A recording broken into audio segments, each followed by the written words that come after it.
Good evening. Welcome to yet another screening in the Milestones series hosted by Sabzian, which is also the fourth in a program of online screenings organized in collaboration with Courtisane. On this occasion, we're very happy to share with you Losing Ground, which is the first and only feature film by writer, playwright, educator, and filmmaker Kathleen Collins.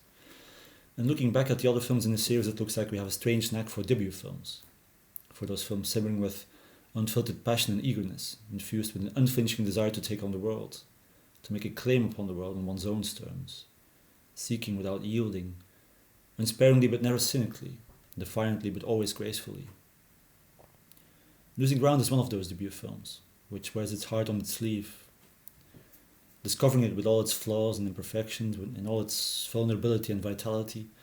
One just senses that the film is the outcome of an intimate and painstaking process of reflection and reinvention, but also of stubbornly defying expectations and limitations.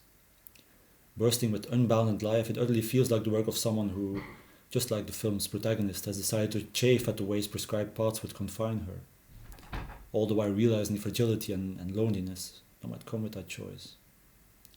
Perhaps it's no wonder then that the work of Kathleen Collins was almost lost to history. Losing Ground came out in 1982, but it went largely unseen for more than 30 years, before it was finally officially released in 2015. This release was made possible by her daughter, Seret Collins, who had kept her mother's belongings in a trunk that she had stacked away after her death in 1988, when she was only 46 years old. Nina Collins was still a teenager at the time, and it took her more than 2 decades to summon the courage to go through the contents of that trunk. And what she found exceeded all expectations. She found not only the negatives of Kathleen Collins' films, both Losing Ground and The Cruz Brothers and Miss Molloy, an early short film from 1980, but also numerous short stories, correspondences, diaries, plays, screenplays, as well as an unfinished novel, for the most part never published before. It is this discovery that has culminated in the restoration and reissue of her films, and the publication of 2 wonderful collections of writings, Whatever Happened to Interracial Love from 2016, and Notes from a Black Woman's Diary from 2019. Consequently, Kathleen Collins' work has gained new life in recent years, at least in the US, where prominent writers such as Sadie Smith and Rana July, and film critics such as Richard Brody and Joe Huberman made mention of no less than a revelation. Now, the reasons why Collins' writings were barely published during her lifetime, and why her films were hardly distributed or shown, are undoubtedly multiple and complex. But perhaps a partial explanation can be found in the suggestion of Ronald K. Gray, who lived and worked closely with her. He once stated that Collins' films were not picked up because they did not conform to the stereotypical image of, I quote, poor suffering black folk. In a 1984 seminar, of which you can find a transcription on Sabzian, she herself states that the basis of her work is to be found in an obstinate refusal to portray black American characters as mythological figures, who are situated outside the margins of the normal or the mundane. Black people in America are classic outsiders, he says, referring to Jean-Paul Sartre's book on Jean Genet. And outsiders, she argues, are by definition extraordinary. In other words, normality is denied, and the ability to participate in normal everyday emotions such as love, pleasure, and bliss is fundamentally distorted. Collins' work, both her writings and her films, can be considered as a response to this compulsion to reduce black characters to mythological or symbolical dimensions that are supposed to be representative of the outsider states of the black American. No one is going to refuse me the right to explore my experiences of life as normal human experiences, she says.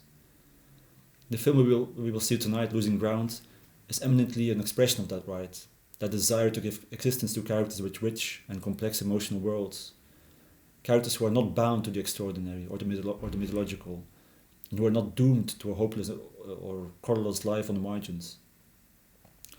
It is all the more painful then that the initial reactions of American distributors only confirmed her intuition. Responses range from "we don't know any black people like those portrayed in the film" to "where's the racial angle?" In one of the notes Kathleen Collins left behind, she writes how she chose not to occupy herself with race, although the climate was ripe for her to have done so. "No, I turned far inside," she wrote, "where there was only me and love to deal with. I turned far inside till I could measure every beat of love living on sex, love emptied of sex, love scratching and screaming and jealousy, love neglected until it turned itself into a life so solitary that there was almost no way out. Instead of dealing with race, I went in search of love, and what I found was a very hungry, colored lady. Losing Ground, like the bulk of her writing, does not focus emphatically on the issue of raciality, but rather on the day-to-day complexities of love and existence, with all its knots and tangles.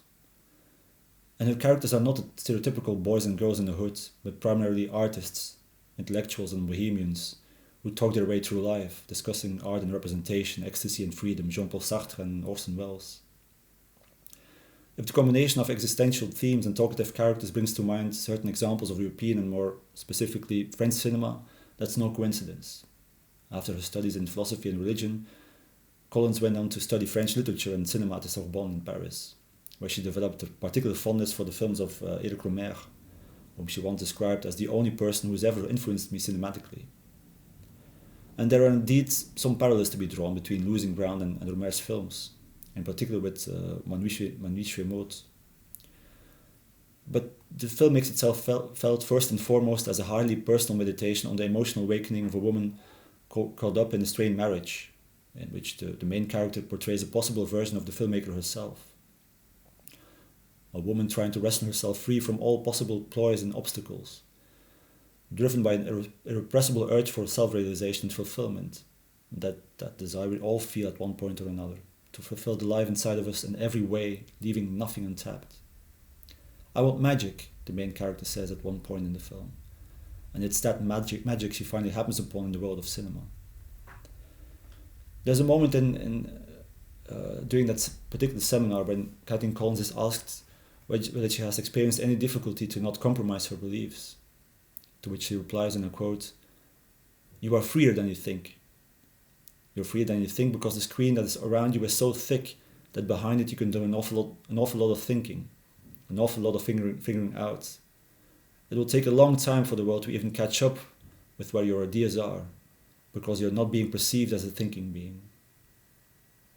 I think this quote might offer some kind of key to appreciating the film you're about to see, not just on the basis of its so-called mythological allure as one of the first feature films by an African-American woman, not just as an outsider of the film canon, which has narrowly been saved from oblivion, not just as some kind of anomaly or outlier, not some kind of symptom or paragon, but as a singular work of integrity by a filmmaker who has sought and claimed the freedom to give her own world of experience an aesthetic existence, and as such, to make it available to the world of experience of others, without any certainty of arrival.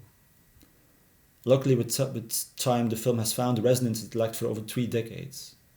And tonight, we warm-heartedly hope that it resonates with you as well. Enjoy.